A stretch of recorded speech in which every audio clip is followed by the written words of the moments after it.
L'étude de cas que je vais vous présenter, c'est sur une marque où sur le mois de septembre, donc là ici entre le 1er septembre et le 30 septembre, on a dépensé un peu plus de 16 000 €, 6,39 de retour sur investissement. Derrière un coût par jour au panier à 3 € et surtout 104 835,10 € de générés. Donc des perfs de dingue. Et le but, c'est que je vous explique comment on a démarré, parce qu'on a démarré sur des petits budgets, et après on a monté petit à petit ces budgets-là. Donc je vais vous partager toute la phase de testing, et après la partie scaling. Donc voilà. Et ce qui est intéressant surtout, c'est que là on est sur une boutique où vraiment il y a quasiment que du Pinterest qui tourne. On fait du cross-channel retargeting sur d'autres canaux, etc. Mais voilà, c'est Pinterest qui drive la majorité du trafic, et je vais tout partager tout de suite. Gotta stay consistent. Hustlers, are you listening? We're the doers, we do what doers do. Grind every day and handle business. Entrepreneurs rising, we're not wasting time. Inspire, educate, entertain, that's the sign. More for the doers by doers. Unstoppable, we shine. D'autres résultats ici. Sur les 30 derniers jours, un peu moins de 9 000 € d'investis, 6,53 de retour sur investissement, 58 000 € de générés. Donc pareil, avec énormément d'ajouts au panier, énormément de personnes justement qui passent à la conversion. Et ce qui est intéressant, c'est que Pinterest drive vraiment du trafic pas cher. Donc ça permet de driver un maximum de clics qu'on va pouvoir convertir derrière. Encore un résultat ici, 4 600 € de spend, pareil entre le 1er et le 30 septembre, donc avec des budgets moins importants, mais le but c'est d'aller chercher encore une fois de bons retours sur investissement, encore une fois des retours sur investissement supérieurs à 6 et 31 000 € de générés. Et un petit dernier ici. Donc là, c'est justement sur une marque où on veut limiter le volume niveau spend, parce qu'il y a des marges qui sont un peu plus réduites et du coup, on est obligé d'aller chercher des gros retours sur investissement. Et là, supérieur à 10. En moyenne, c'est sur les 30 derniers jours, pareil, 30 000 €, donc 1 000 € par jour en moyenne de chiffre d'affaires. Donc, qu'est-ce qu'on va voir aujourd'hui? C'est Pinterest versus les autres plateformes, les thématiques qui fonctionnent le mieux. Pour partager concrètement ce qu'on a fait de notre côté. Les types de campagnes les plus performantes sur la plateforme. On enchaînera derrière sur les strates de testing, de scaling. On fera un point avec un focus sur la partie créa, l'écosystème au global de Pinterest qu'on a mis en place, les facteurs principaux pour attirer des milliers de visiteurs de manière 100% gratuite, mais derrière on en discutera à la table ronde avec Kate et Marie-Lou. Et je parlais justement de comment on appréhende le Q4 sur Pinterest à la fin de ma présentation. Il se peut que je parle un peu vite, que sur la partie présentation, ça va bien envoyer sur la partie testing, scaling. Dans tous les cas, je vous enverrai les slides par mail, comme ça derrière vous aurez accès à tout ça si vous souhaitez y revenir plus tard. Donc, qui suis-je pour vous parler de Pinterest? Donc, moi, de mon côté, je me suis lancé il y a 5 ans sur la plateforme et on est vraiment spécialisé uniquement là-dessus chez Pinaz. Donc, on fait uniquement du Pinterest Ads, à la fois pour aider des personnes qui se lancent sur la plateforme jusqu'à des grands comptes comme Cartier, comme les magasins But. Et donc, voilà, on accompagne des marques avec des petits budgets jusqu'à des gros volumes. Et le but, c'est de vous partager comment démarrer sur des petits budgets pour ensuite monter graduellement sur la plateforme. Donc, déjà pour démarrer, pour remettre un peu les bases, pourquoi aller sur Pinterest et par rapport aux autres plateformes, qu'est-ce que Pinterest propose en termes d'avantages vraiment concrets? Premièrement, c'est la diversification de vos vecteurs de trafic. C'est ultra important de ne pas être dépendant d'un seul vecteur de trafic et d'avoir de l'omniprésence sur plusieurs sources de trafic. Donc là-dessus, la majorité des e-commerce, notamment en plus lors du Q4, sont présents à fond sur Facebook, Google, mais sur Pinterest, il n'y a pas grand monde. Je vais vous partager des stats juste après, et vous allez voir que Pinterest, c'est un réel océan bleu, il n'y a pas grand monde, et c'est pour ça qu'on arrive à faire des chiffres comme ça, c'est juste qu'on n'est pas à l'endroit où tout le monde se fait la guerre, à savoir Google et Facebook. Donc là, c'est des chiffres par rapport à Meta et par rapport à Pinterest. Donc ce qu'on peut voir, c'est quoi? C'est qu'on a 8 millions de personnes qui font de la publicité, donc les advertisers sur Facebook, pour 2,8 milliards d'utilisateurs sur Facebook. Sur Pinterest, il y a 6 fois moins d'utilisateurs, donc on est à 522 millions d'utilisateurs pour seulement 145 000 personnes qui font de la publicité. Donc il y a 6 fois moins d'utilisateurs, certes, donc Pinterest est plus petit qu'un Meta, mais par contre, niveau personnes qui font de la publicité, il y a 55 fois moins de personnes qui font de l'ads. Donc là-dessus, c'est ça qui crée le gap et c'est ça qui nous permet d'avoir vraiment des coûts publicitaires super faibles. Et donc là, j'ai fait un petit report. On est en moyenne sur tous nos clients sur le marché français à 1,57 € le CPM, alors qu'on est début août. Début octobre, pardon. Et début octobre, souvent c'est là où les coûts augmentent, mais pas forcément énormément sur Pinterest. C'est pour ça que là, il y a le Black Friday qui arrive, il y a Noël qui arrive. C'est des périodes souvent où on va diffuser pour très très cher. Et sur Pinterest, on voit pas une variation qui est énorme. Maximum, le jour du Black Friday, ça fait x2 en CPM, mais pas plus. Alors que sur Meta, ça peut beaucoup plus augmenter. Ce qui est cool aussi, c'est qu'en termes de blocage, de ban, de soucis de scaling, vous allez vraiment être très limité sur Pinterest. C'est une plateforme franchement qui bloque beaucoup moins et qui est plus jeune aussi. Du coup, avec une plateforme plus jeune, on a plus de flexibilité. Et du coup, ça nous donne derrière une plateforme qui est quand même assez stable, qui drive beaucoup de trafic avec des retours sur investissement constants. Et ça, c'est vraiment cool parce qu'au quotidien, voilà, quand on a un compte Pinterest qui est chaud, qui envoie, derrière vous allez avoir vraiment de la stabilité. C'est ça qu'on va chercher sur Pinterest, à jouer plus long terme et derrière justement à avoir des retours sur investissement constants, et c'est ça qu'on cherche sur Pinterest. Donc voilà, je vais vous imager ça juste après. Peu d'épuisement publicitaire. Donc Marion a parlé juste avant de la plateforme, comment elle est composée, etc. Mais ce qui est cool, c'est qu'en termes de rotation créa, on n'est pas comme sur un TikTok où vous allez devoir vraiment tout le temps changer vos créas. Quand justement ça tourne, derrière, franchement en termes d'épuisement publicitaire, c'est la rotation qu'il faut faire de manière automatique, mais c'est à échéance à chaque fois. Enfin, il y a une rotation totale tous les 2-3 mois. Après, tout dépend des volumes de spend, mais si vous dépensez moins de 50 € par jour, la rotation se fait de manière très lente. Donc là-dessus, pas de souci à ce niveau-là, et c'est un gros avantage de la plateforme. Pour imager un peu les différences entre Facebook et Pinterest, ça c'est un point qui est très important. Pinterest, c'est une plateforme qui est plus long terme. Donc, vous allez mettre sans doute un peu plus de temps au démarrage à avoir de l'attraction. Je vais vous expliquer juste après les clés pour raccourcir cette phase juste ici. Mais en fait, la différence qu'on va avoir avec Facebook, c'est que Facebook, dès qu'on a quelque chose qui marche bien, on va essayer de le scaler assez fort.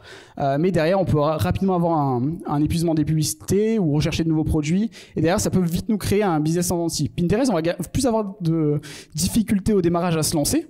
Donc, on va avoir cette phase-là où on va vraiment galérer. Et je vais vous expliquer la phase d'apprentissage et comment réduire cette partie-là.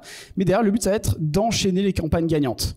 Donc, on démarre sur des petits budgets, plus faibles que sur Facebook, parce que quand on va scaler, ça se fait de manière plus longue, plus long terme. Et derrière, le but, ça va être d'enchaîner les produits gagnants. Donc, on va faire des pics qui sont moins importants en daily par rapport à un Facebook, mais on va chercher de la stabilité sur la plateforme. Et c'est la vision qu'il faut avoir sur Pinterest pour avoir un gros niveau de perf. Et la dernière partie, c'est que Pinterest, ils ont un staff qui est vraiment cool.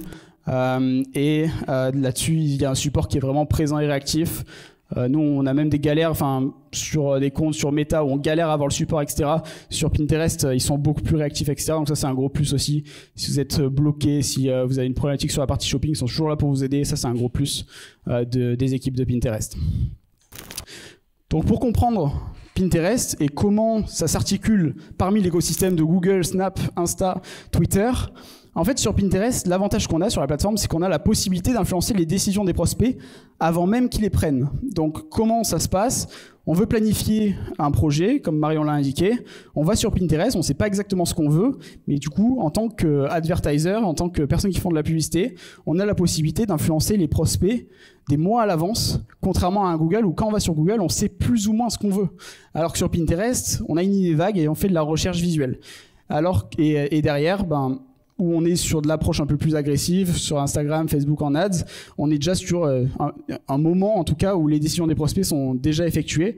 Donc c'est ça la force de Pinterest. C'est pour ça qu'il est super important de jouer sur les fenêtres d'attribution aussi, mais j'en parlerai juste après. Mais qu'on a vraiment cette possibilité d'influencer les prospects avant même qu'ils prennent des décisions. Mais peut-être vous posez la question, ok, Luc, c'est bien beau, mais quelles sont les thématiques qui fonctionnent le mieux sur Pinterest ? Est-ce que ma thématique match avec la plateforme ? Donc, Pinterest a une audience majoritairement féminine, il y a plus de 60% de femmes. Et le top 3 des thématiques qui marchent bien, donc on a la décoration, la mode femme, la mode homme, parce qu'il y a également beaucoup de femmes qui vont offrir à leurs copains ou à leur mari des produits d'accessoires de mode. Et la mode homme, c'est assez sous-coté. Il y a franchement pas beaucoup de marques, même des grosses marques comme Bonne Gueule, Asphalt, etc. sont pas présentes, alors que ces marques-là sont présentes vraiment et shootent énormément sur Google et sur Meta. Mais sur Pinterest, il n'y a pas trop de concurrence là-dessus. Après, on a la beauté, thématique numéro 3. Et là-dessus, ce qu'il faut prendre en compte, c'est que c'est vraiment des marques qui marchent bien, qui ciblent vraiment les femmes de manière générale, et une audience assez CSP+, qui a du pouvoir d'achat sur Pinterest. Je vous ai mis d'autres exemples. Donc ici on a la parentalité, l'éducation. Donc ça c'est tous les produits qui touchent justement aux parents, et il y a énormément de personnes dans l'éducation de manière générale qui sont sur Pinterest. Donc nous on utilise vachement cette niche qui fonctionne très bien. Donc la santé, une grosse thématique, cuisine et boissons, on en parlera après avec La Fourche, le sport, les bijoux, le voyage, qui est une grosse thématique qui se développe, bien-être, j'ai pris l'exemple du yoga ici, la nutrition, le jardinage, l'électroménager, les objets personnalisables. Mais surtout, ce qui est intéressant, c'est, OK, pour le Q4, qu'est-ce qui marche le mieux ? Ce qui marche le mieux sur le Q4, et nous, ce qu'on voit d'une manière générale d'un point de vue extérieur, c'est que de coupler la partie objets personnalisables avec une de ces thématiques, ça fonctionne très bien pour les idées cadeaux. Donc je vous prends l'exemple en termes d'objets personnalisables. Si vous mixez les bijoux et une partie objets personnalisables, si vous créez des bijoux personnalisés sur Pinterest, ça pourrait très bien marcher. La partie personnalisable marche très bien sur Pinterest. On a Vistaprint qui dépense énormément, et cet angle-là, les personnes viennent vraiment sur Pinterest pour du personnalisé. Donc si vous avez la possibilité de tweaker vos produits et de les transformer en produits un peu plus personnalisables, en angle cadeau, ça fonctionne de ouf.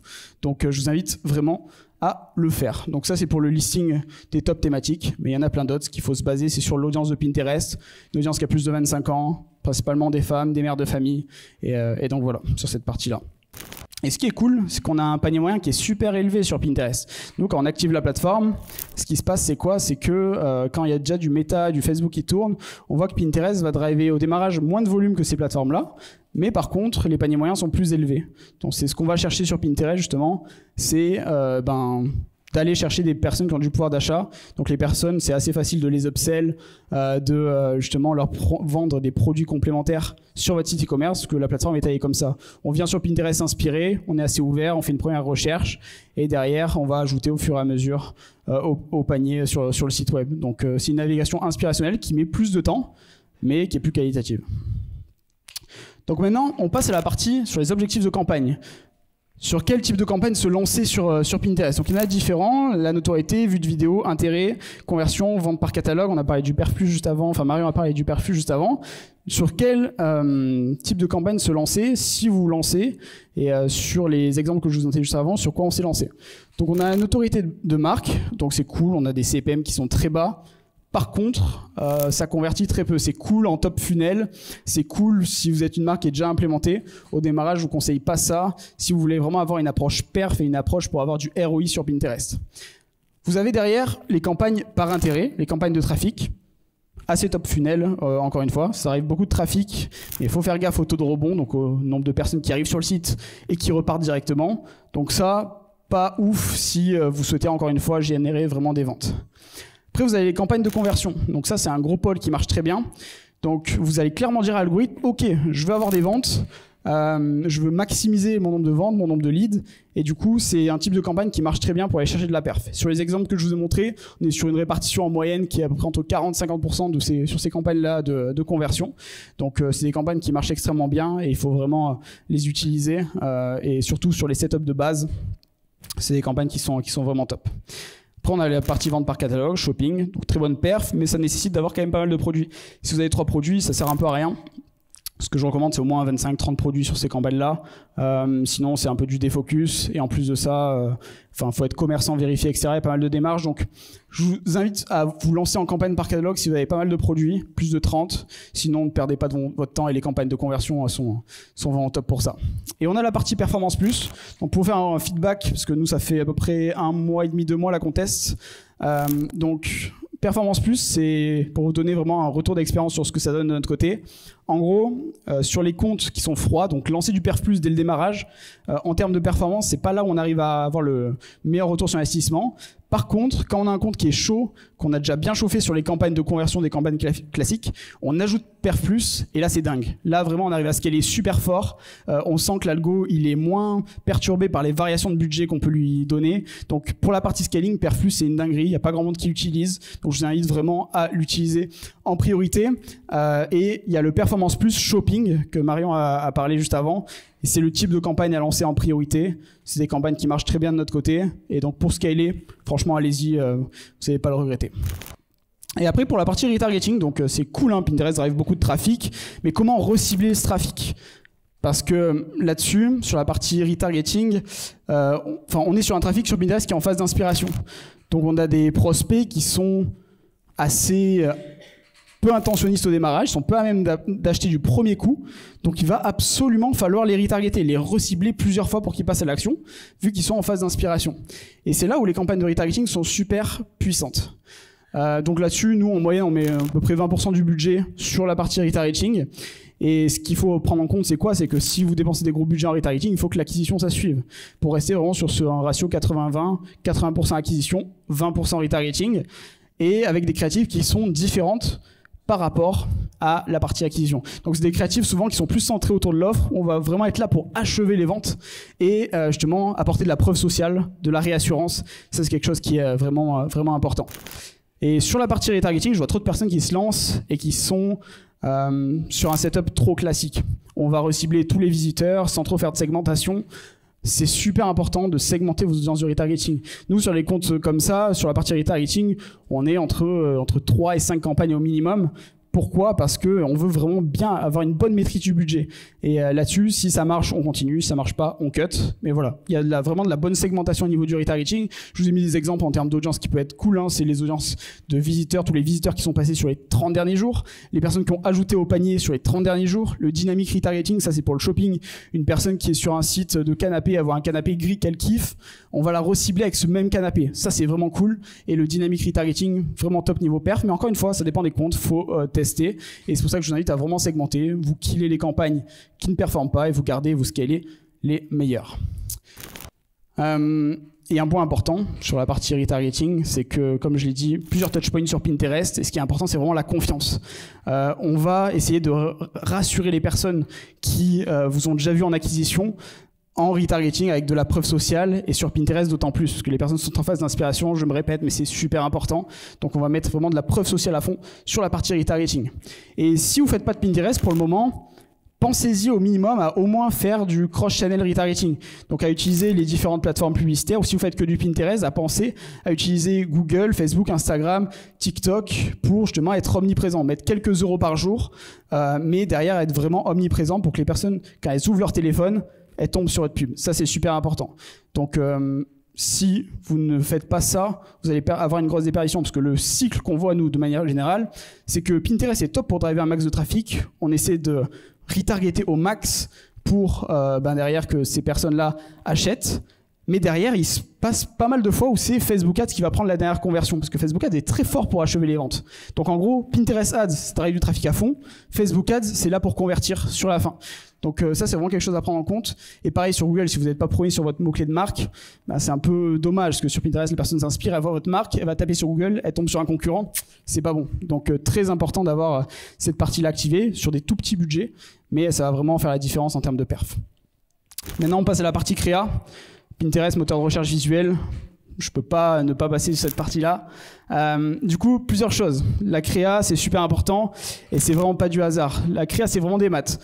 Vous allez devoir minimiser, la créa en fait va influencer pas mal de choses. Ça va vous permettre de minimiser le CPM, maximiser le CTR, donc payer finalement du trafic qui va être moins cher. Tout ça en ajustant vos créatives et maximiser le CVR, donc le conversion rate.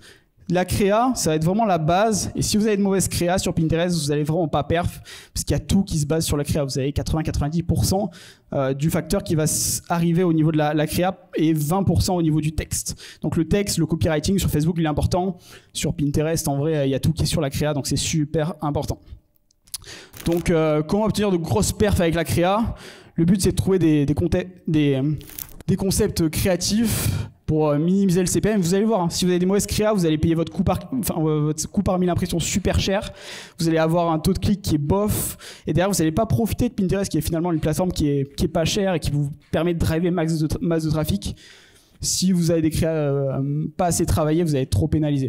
Donc là, je vous mets des exemples ici. Normalement, de base, c'est des vidéos, donc assez UGC.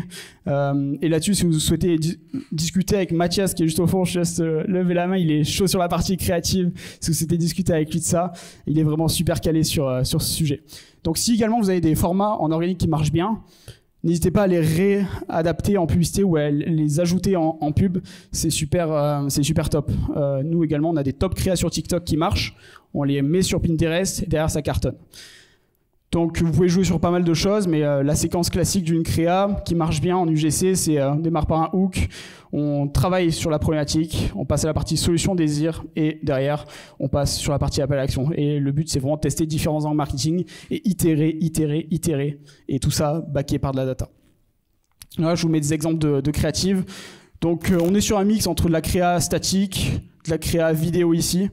Ça, c'est de la créa UGC assez classique. Mais ce qui est important à prendre en compte, c'est quoi? C'est que vous avez deux types de créatifs qui marchent bien sur Pinterest. Soit vous partez dans l'ultra inspirationnel, comme ici, headline ici, appel à l'action. Donc ça, c'est une créative de But. Et avec Kate et Marie, on travaille avec But. Donc on a réalisé des créas comme ça. Donc soit une créa très inspirationnelle, où on va créer une publicité qui ne ressemble pas finalement à une publicité. Ça, c'est le premier type. Second type, c'est une créa un peu plus justement agressive, UGC, où on va vraiment taper dans les angles marketing qu'il faut et on se permet justement d'être un peu plus agressif en termes d'angle marketing. Donc le but, c'est soit jouer sur de l'inspirationnel, soit jouer sur une créa un peu plus agressive où on va rentrer sur une créa UGC qui est justement là pour convertir. Mais l'entre-deux est souvent pas très bon. Faire un mix inspirationnel et derrière axé sur de la conversion, pas ouf en termes de perf. Autant partir soit dans une direction, soit dans l'autre. Donc quelques best practices, encore une fois sur l'exemple de But ici. Donc inspiration pour une chambre thème Halloween. En termes de best practices, vous avez le logo. De base, c'était vraiment super important. Nous, on se rend compte que on a des créas sans logo qui performent d'autant plus. Donc là-dessus, ça se discute. Image du produit, très important. Titre headline. Donc il faut vraiment que ce soit bien visible, la partie titre headline. Et utiliser un texte qui est assez large. Souvent, il y a une règle des 20% où on dit justement que le texte ne doit pas dépasser 20% de la créa. Sur Pinterest, en vrai, c'est assez faux parce que le feed, les images sont plus petites sur le feed. Donc n'hésitez pas à mettre du texte qui soit bien visible. Vous pouvez mettre un code promo aussi. L'appel à l'action en bas, je découvre ici. Niveau appel à l'action, ultra important. Ne soyez pas trop agressif en mode acheter. Non, sur Pinterest, les personnes sont en phase d'inspiration. Le top, c'est quoi? C'est d'être en mode découvrir, je découvre. Vraiment, c'est pour être ancré dans cette phase d'inspiration. Si vous êtes trop agressif, ça va les couper dans leur feed de distraction. Donc là-dessus, ouais, c'est super important. Les couleurs, facteur très important. Donc là, jouer sur une ambiance un peu cosy, orange, ça c'est top. Mais d'avoir des couleurs trop pâles, ça va vraiment vous limiter niveau perf. Facile à lire et des actions pour engager. Donc ça, c'est les bonnes pratiques côté statique. Maintenant, on passe à la partie vidéo. Partie vidéo, top format 2/3, 1000 par 1500 pixels, c'est le top. Après, si vous êtes format un peu TikTok, il n'y a pas de souci, parce que Pinterest va cropper le haut et le bas, mais on évite le format carré, s'il vous plaît. C'est très mauvais niveau perf, ou en tout cas, vous allez avoir de la limitation parce que votre épingle va prendre moins de place dans le feed. 5 à 7 secondes en termes de durée idéale. Et là-dessus, ce qui est cool, c'est que en gros, il y a une sorte d'autoplay sur Pinterest. Une fois que la créa est terminée, elle va se relancer en boucle, et en boucle, et en boucle. Donc ça, c'est super important de bien gérer cette partie de la transition. Mais même si ça dure entre 7, 5 secondes, voire un peu plus, ce qu'il faut savoir, c'est vu qu'il y a l'autoplay, même si c'est court, il n'y a pas de souci. Afficher le logo, fun et engageant, les appels à l'action. Donc ça reprend un peu la partie créa dont je vous ai parlé avant, avec les différents concepts. Bon, maintenant, on rentre sur une partie un peu plus technique. Je vais essayer de pas vous perdre là-dessus, parce que c'est une partie qui s'adresse à des personnes qui se sont déjà un peu lancées sur Pinterest. Donc là, je démarre sur la partie testing, et après, on enchaîne sur la partie scaling. Donc au niveau du testing, quand on scale quand on teste sur Pinterest, la première étape, c'est quoi? C'est de voir, ok, qu'est-ce qui marche bien en termes de créa et en termes de ciblage. Le but, ça va être de trouver les meilleurs combos au démarrage. Ça, c'est la première étape. Donc, comment est structuré un compte Pinterest? Donc, on a le budget qui arrive de là-haut et derrière qui va se répartir entre les différentes ad groups. Et à l'intérieur de ces ad groups, vous avez différentes publicités. Donc voilà, c'est juste pour poser les bases de comment est structuré un compte publicitaire sur Pinterest. Mais quand vous lancez une campagne, vous allez démarrer par configurer votre campagne, le budget, et derrière vos ad groups, vos publicités. C'est l'ordre assez classique, qui est le même d'ailleurs sur TikTok et sur Facebook. Au niveau de la phase d'apprentissage, et c'est là où il y a beaucoup de personnes qui se foirent sur Pinterest, la majorité des personnes qui se lancent sur Pinterest foirent cette partie-là, et c'est assez simple. Pourquoi ? C'est parce qu'en fait, sur cette phase-là, on sait qu'on va avoir des perfs qui vont être dégueulasses entre le jour 1, le jour 7, voire même jusqu'au jour 10. Pourquoi ? Parce que l'algo de Pinterest, il est long. Il est long au démarrage, pas comme sur un méta où en 24-48 heures, il va pouvoir directement trouver les bonnes poches d'audience, les bonnes créas, et vous êtes fixé au bout de 24-48 heures si votre produit est gagnant. Sur Pinterest, c'est plus long.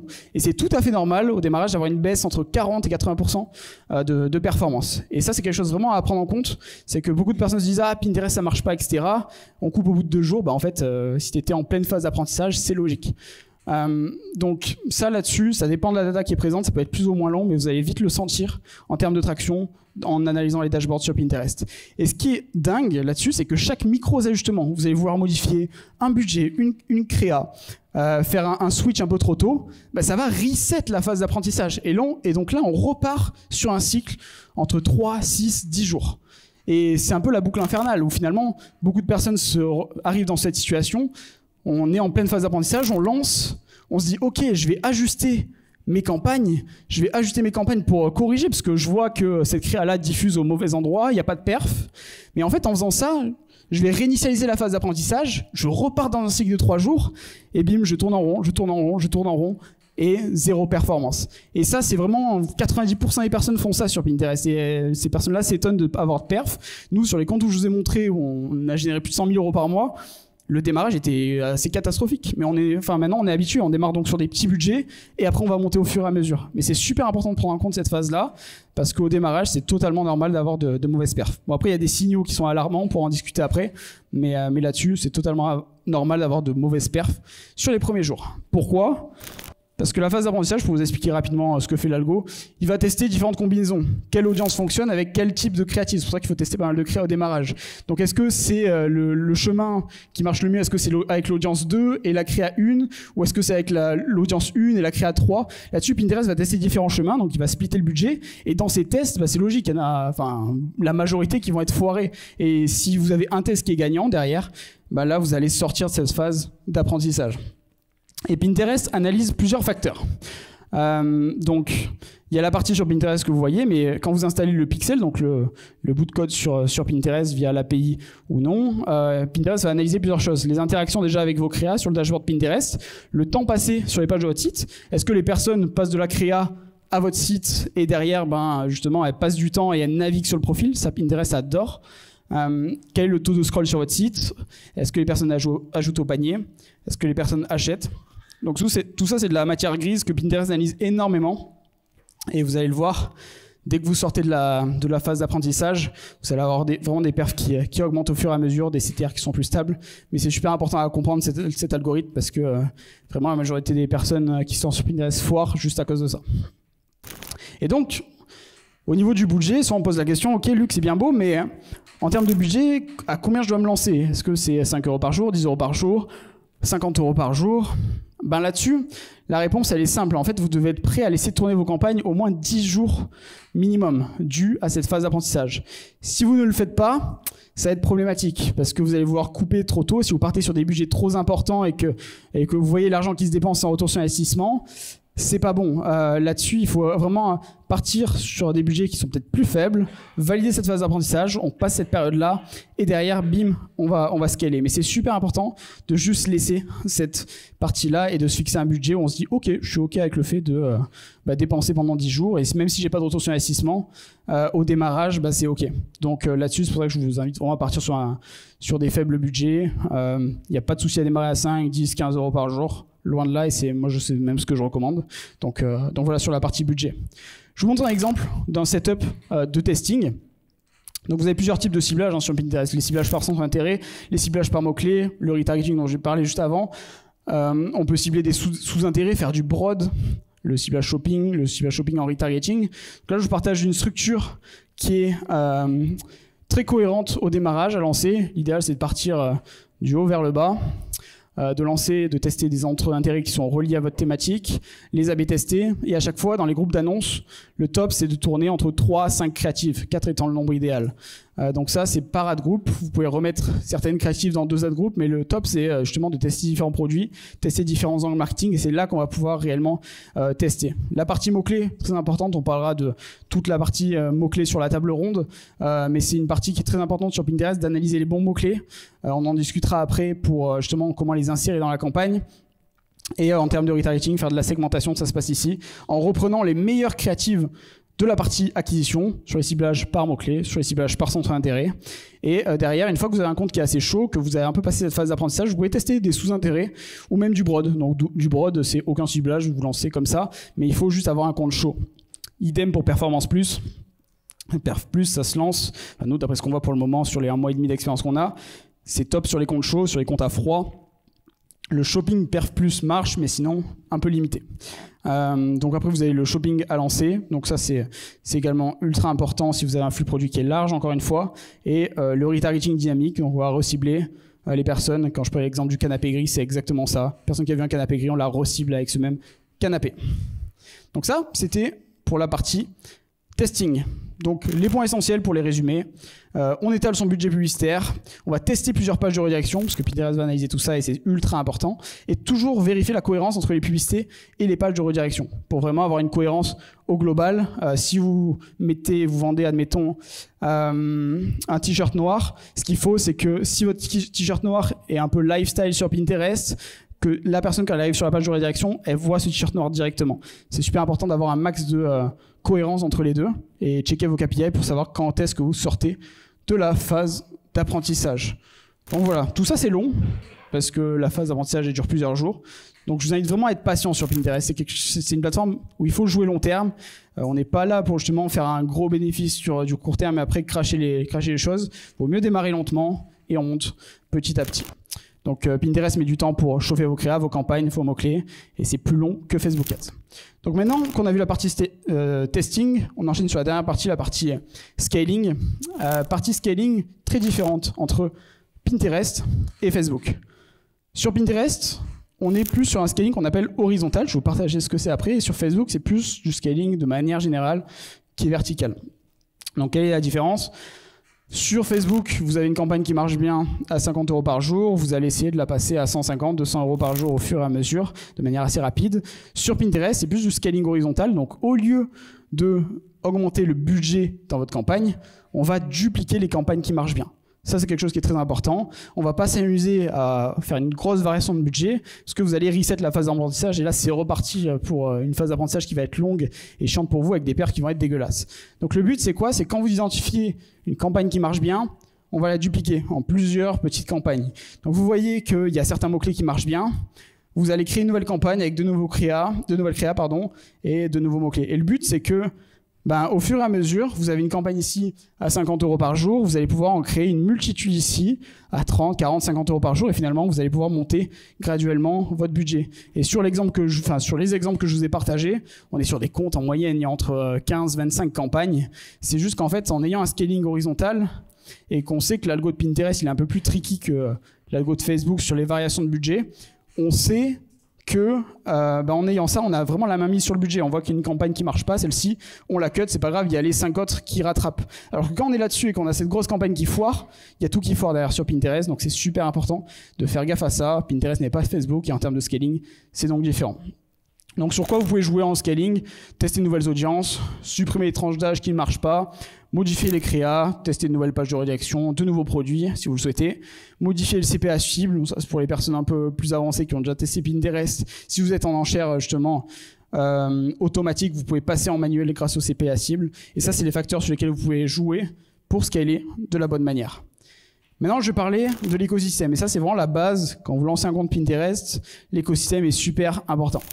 Donc là-dessus, vous avez le branding, donc l'image de marque, qui est la base sur Pinterest. On va encore une fois en parler pendant la table ronde, mais d'avoir une bonne configuration au niveau de vos tableaux, au niveau de vos épingles, que tout soit bien élaboré, que Pinterest soit finalement une vitrine de votre site web, ça, c'est la première base qui est importante. Une fois que vous avez ça, vous pouvez lancer une stratégie organique, et l'organique va aider la publicité. Et tout travaille ensemble, l'écosystème au global. L'image de marque va aider la partie organique, la publicité va également aider l'organique, mais l'organique va aider la publicité et tout travaille ensemble. Et quand on lance une stratégie à 360, c'est ça qui va vraiment potentialiser les perfs et ça, c'est vraiment très sous-estimé de la part des e-commerçants. Pour faire un petit point sur la partie organique, mais ultra rapide, parce qu'on va en discuter en détail lors de la table ronde, ce qui est important de comprendre, c'est que toujours faire la distinction entre profitabilité et popularité. Sur Pinterest, les personnes s'abonnent très peu. Même nous, sur des gros comptes, etc., on a un maximum quelques milliers d'abonnés, dizaines de milliers d'abonnés, mais on ne va pas monter sur des gros millions d'abonnés comme sur d'autres plateformes. Donc là-dessus, c'est normal, parce que sur Pinterest, les personnes sont en phase d'inspiration, et comme sur un Google Images un peu amélioré, on s'en fout de s'abonner à tel ou tel compte. Donc ça, c'est vraiment super important. Si vous n'avez pas d'abonnés, ne vous amusez pas à aller chercher à augmenter cette vanille symétrique. Tout le monde s'en fout, et c'est pas quelque chose qui est important. Donc toujours se focus sur la partie profit. Donc là-dessus, il y a des facteurs de réussite sur Pinterest assez classiques. Pinterest va check la qualité de vos épingles. Donc est-ce qu'elles sont bien en bonne qualité, est-ce qu'elles respectent les bonnes guidelines, la qualité de votre site et la qualité de votre compte au global avec la segmentation au niveau des tableaux. Donc le système de viralité sur Pinterest il est assez similaire à TikTok. Si les personnes enregistrent vos épingles, c'est de bons signaux pour Pinterest. Pinterest qualifie votre contenu de bon et pertinent et vos épingles deviennent virales. Donc en fait c'est un peu une boucle et quand vous avez une épingle virale ça part super vite. Donc voilà, et le but c'est qu'il faut en tester pas mal de volume et vous allez souvent avoir quelques épingles parmi les dizaines que vous avez postées qui vont performer et les autres vont rien faire. En majorité on est là-dessus en termes de perf. Là-dessus vous avez Pinterest Trends, PinSuggest, on en parlera juste après, un autre outil également par rapport à ça. Et sur quoi je voulais finir, c'est comment gérer les strats au niveau du Q4 sur Pinterest. Donc là-dessus, il y a beaucoup de tendances, beaucoup de volume de recherche au niveau des idées cadeaux sur la fin d'année. Et c'est vraiment super important de les utiliser parce qu'une personne qui recherche une idée cadeau, elle va être vraiment dans la phase d'achat assez finale. Elle cherche une idée cadeau, elle ne sait pas sur quoi partir. Et justement, d'arriver à l'inspirer sur une phase d'inspiration avec des créatives qui sont pertinentes en mode un peu mood Noël, etc. C'est super important et ça marche super bien. Donc ça, c'est un point qui est top. Également d'axer sur tout ce qui est offre Black Friday, Cyber Monday. Nous, c'est à chaque fois des phases qui marchent bien. Et l'avantage sur Pinterest, c'est quoi? C'est que les coûts sont faibles. On a des CPM à 1 euro, 2 euros, mais il n'y a pas d'autre plateforme où on voit ça. Et autant en profiter et derrière, pousser vos offres pendant que tout le monde se fait la guerre sur Facebook et Google. Donc ça, c'est les strates qu'on utilise globalement sur le Q4 avec un gros angle idée cadeau parce que ça marche vraiment extrêmement bien. Et ça a beaucoup changé Pinterest. Moi, ça fait depuis 5 ans qu'on utilise la plateforme, ça a beaucoup bougé. Et surtout depuis qu'il y a eu le nouveau directeur Bill Ready qui est arrivé sur Pinterest. Donc c'est un ancien de chez Google PayPal et qui a apporté toute cette vision shopping sur Pinterest. Donc avant, Pinterest était un peu la plateforme cool, mais qui n'était pas là pour inciter à l'achat. Et depuis qu'il est arrivé, ça a vraiment changé. Et c'est pour ça que les perfs qu'on a aujourd'hui sont vraiment excellentes. Donc, comment on voit Pinterest en 2024 et sur 2025, l'année qui arrive. Donc nous on voit de notre côté que la partie shopping a été énormément améliorée, donc si vous pouvez jouer là-dessus, allez-y, franchement c'est un banger. Les coûts pub toujours moins cher que Meta, ça va pas changer. Une audience CSP+, est de plus en plus homogène, donc il y a de plus en plus de génération Z qui arrive sur Pinterest, donc les personnes de moins de 25 ans, et une audience qui est de plus en plus masculine. Donc ça là-dessus, c'est quelque chose qui est amené à évoluer au fur et à mesure. L'arrivée de Performance Plus, grosse nouveauté sur Pinterest. La vidéo qui est un format de plus en plus pertinent. De base, Pinterest c'est que de l'image, maintenant la vidéo marche bien. Et l'algo pub qui est de plus en plus performant. Donc ça, c'est vraiment ce qui arrive sur Pinterest en 2025. Et encore une fois, Pinterest, ce qui est cool, c'est qu'on est sur une plateforme qui est positive. Il n'y a pas de négativité, il n'y a pas de haters sur Pinterest. Les personnes sont juste là pour s'inspirer. Une plateforme un peu finalement d'introverti. On est là pour soi. On n'est pas là pour commenter, pour voir la vie de nos voisins, etc. On est vraiment sur une plateforme qui est positive. Et ça, c'est un super aspect. Donc voilà, maintenant on arrive sur la fin de cette conférence. J'espère que vous avez kiffé. Et si vous souhaitez checker ma chaîne YouTube, je partage beaucoup de tutos, de conseils sur Pinterest avec des études de cas pour montrer comment performer au max sur la plateforme. Et je tenais à remercier déjà toutes les personnes qui me suivent parce qu'on est quasiment plus de 8000 pour Pinterest. C'est vraiment énorme parce que c'est un réseau qui est sous-coté et il y a de plus en plus d'intérêt par rapport à la plateforme. Donc c'est vraiment ouf et merci pour ça. Et donc voilà, je souhaitais déjà à tous vous remercier par rapport à ça. Merci.